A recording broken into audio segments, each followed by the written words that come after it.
Everybody, in this video, I'm going to walk through what I found to be the 6 real, true, common sources of stress, and then also a solution that you can use any moment of any day to snap yourself out of the stress cycle.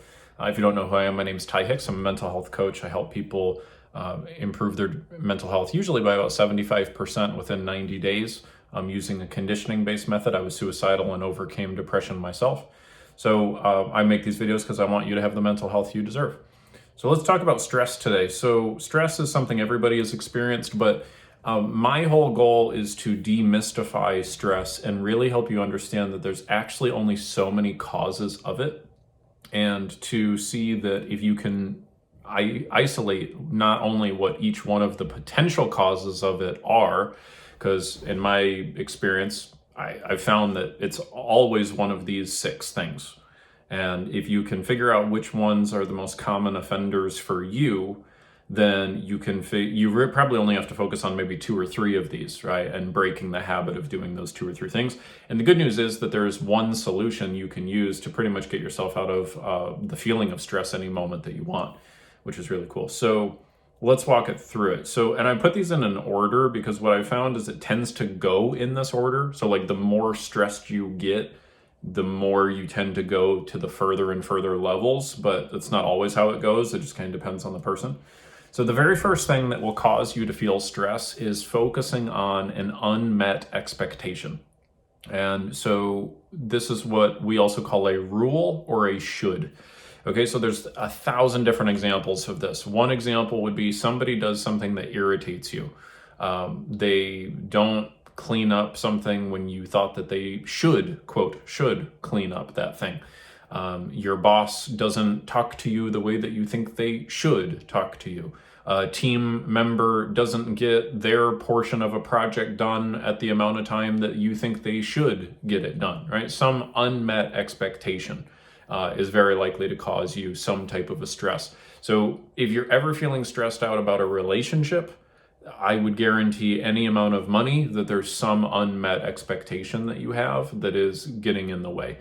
And there's a whole conversation we can have about improving relationships and getting different responses from people. I'm not going to do that in this video, but an unmet expectation. Another common one is an unmet expectation about yourself. I will admit that in my own life, this has probably been the one that I have inflicted on myself the most, has been some type of expectation I felt like I wasn't meeting. And that one can be very poisonous, right? So some type of I should have done better. I should have known better. I should be better at this by now, right? Those are the common ones that we'll use. There can also be unmet expectations on circumstances, right? The economy, the weather, your finances, how your kids' behavior, right? All sorts of things like that. So any type of thing like that is going to cause you a problem. Now, one of the solutions to that is, rather than focusing on an unmet expectation, like, oh, this should be a certain way, you want to figure out, okay, is this something that I really, truly want to change and improve? Because if it is, then you need to stop talking about it as a should, and it now needs to be something that you put yourself in a state of responsibility for addressing. Because when we get ourselves in the should mode, should, right? We call it shoulding all over yourself. When you do that, you're not taking responsibility, you're just blaming, right? You're essentially saying, gosh, I really wish it were different. If only it were different. As opposed to saying, what am I going to do to make it different, right? Taking some form of action to make it different. So which is kind of a seed to the solution I'm going to walk you through in a minute. So unmet expectations would be the number one thing. And by the way, one little hack you can use is, if you're feeling stressed, like let's say you're feeling stressed about your work, you can use this sentence. I use this with my clients all the time. What would I have to believe in order to feel the way I'm feeling? And then write out, I should, whatever, my boss should, right? And then you can kind of figure out what that list of shoulds is that's driving you nuts, okay? Number 2 would be, the number 2 thing you can do that will cause stress is focusing on what you fear, right? Now, another version of this is just simply focusing on problems. So something that came up, it's a disruption, it's bothering you, like, I don't know, you've got some knee pain, for example. Let's say you've got some knee pain, and instead of just doing what's in your control and calling the doctor, setting the appointment, and then moving on with your day, you let your mind overly fixate on, oh, knee pain, what could happen? Well, my dad had knee pain. He had to get a knee replacement. Oh God, I hope I don't have to get my knee replaced. And you let your mind go down this whole rabbit hole of different outcomes that you worry about and fear, okay? So the metaphor I like to use on that is if you were like driving down a road and you hit a patch of ice and your car starts to spin and you're headed towards a tree, you don't want to stare at the tree, because if you stare at the tree, you're very likely to hit the tree, right? You want to turn your head and look in the direction you want to go, so that way you can steer. So it sounds cliche, right? Focus 5% on the problem, 95% on the solution, but it's really true. Another way to say that would be that a problem is only what you see when you take your eye off of the objective that you're after, right? A problem is when you're focusing on, well, I want to go here, but I'm afraid that this is going to happen. And you don't want to let your mind go that direction, because it'll get trained to do that. So that will induce stress. The third thing you can do to cause stress for yourself is to focus on your to-dos, right? So, or your have-tos. So make a big giant list of things you think you have to do, and that's going to put you in a state of a reaction. That's going to make you feel like you're the janitor of your life, where you're just cleaning up your, messes all the time, and you're not feeling a sense of progress, which is critical for fulfillment, is a sense of progress towards things that matter to you. Okay. Number 4 thing that you'll tend to do, and you can see how these kind of go hand in hand, right? Because first you focus on an unmet expectation, and then it's easy to think about what you fear from there. And then when people are in a state of fearing something, they usually will come up with a to-do list. Okay, I got to do this, and I got to do that, and I got to do this, so that this horrible thing doesn't happen, right? And then what we tend to do is we go towards other people's demands, right? If you're feeling stressed out, there's a very strong chance that you're overly focusing on other people's demands instead of your own priorities and what you really want for your life, okay? And then number 5 is that we focus on a task to get a quick sense of completion. So when we feel stressed out, we tend to not focus on the thing that's actually going to, I like to call them needle movers, like the thing that's actually going to improve your business or improve your career or improve your marriage.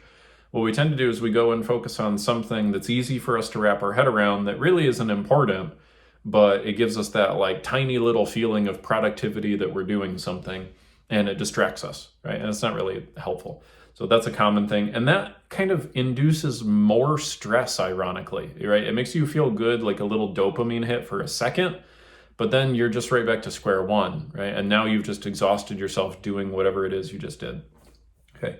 And then the 6th thing that we tend to do, and I put this at the last of the stress cycle, because this tends to be where people just this is where it ends, right? This is where people kind of bottom out, is you'll focus on distractions, or what I call pacifiers, right? So think of like a baby with a pacifier, right? We very often will do that to ourselves, where think of a pacifier as any type of activity you're doing. It doesn't make you happier. It doesn't improve your life. It doesn't make you feel fulfilled, but you're just doing it to numb yourself, essentially, right? Or to pacify yourself, to feel more like okay. And in the short term, there's a local benefit to that, right? In the short term, it's like eating comfort food or smoking a cigarette or binge watching TV or, whatever it is. And by the way, it's all contingent on you as a person. I'm not saying like eating comfort food or watching TV is bad. It's just, it's bad if you do it way too much and it doesn't fulfill you, right? You don't actually get anything from it. You're probably using it as a distraction. So that's where people mostly end up. Now, what is the antidote to this cycle? Well, I'm going to give you kind of the short version of it, because there's all sorts of longer ways to answer. But the short end of how you get rid of stress truly is you shift out of what I call the realm of reaction. Everything I just described is what I call the realm of reaction. When you're operating in that realm, you're stressed out and you feel essentially like you're in reaction to your life. You're the victim of your life, and that's not very good. So what we want is to shift you into what we call the realm of intention. And the realm of intention is when you're asking yourself, how do I want it to go? Or what is the result I want? Okay, that's my favorite version of it. What is the result I want? Now, if we return to that metaphor of like driving down the road, hit a patch of ice, and by the way, the patch of ice just represents something unknown happening in your life. So like you go to work, and then all of a sudden you get an email from your boss that you weren't expecting. right? That's like the patch of ice. It's like something that causes your car to spin. You weren't expecting that. So all of a sudden you're in a spin. Now your mind is going to want to focus on what you fear, focus on the tree. So what you got to do is go, okay, great. My boss wants to talk to me later this afternoon. How do I want this conversation with my boss to go? Right? Rather than, oh gosh, he's going to want to talk to me about this and my sales numbers, and what if he fires me, and what if he puts me on probation, and da-da. Instead, you want to go, well, okay, how do I want the conversation to go? You know, my boss probably has a concern about the sales numbers. I want to make sure that I give him assurance and confidence that I know what I'm doing and that I have a plan of action. Okay, that's the power of training your brain to go in the mode of what do I want? How do I want it to go? Now, I'm not saying it's easy, but I am saying it's necessary. Kind of like, you know, if your real goal is to be, not overweight, then giving up, excess amounts of sugar and chocolate may not feel easy to you, but it is necessary more than likely. So if you really want to have the mental health that you want, we got to start to train the brain to go in a different direction. And one of the best tools you can use is a new question, right? Because a new question will prompt your brain to look in a different direction. So if you ask yourself, how do I want it to go? And keep bringing your mind back to that whenever it wants to go to these other 6 things, that will speed up your mental health journey a lot. It will reduce your stress tremendously. And this is one of the things that I did and implemented that has helped my mental health tremendously, right? Is that I have really trained my brain to, more often than not, focus on where do I want to go as opposed to what I'm afraid will happen. And that has been a huge, huge, huge benefit. So I hope that helps you. Practice with it. Do your best. Please engage with this video in whatever way you can. Every time we get an engagement, it means somebody whose mental health is struggling gets to see this information who wouldn't otherwise see it. So it helps in that capacity. And I look forward to seeing you in another video soon.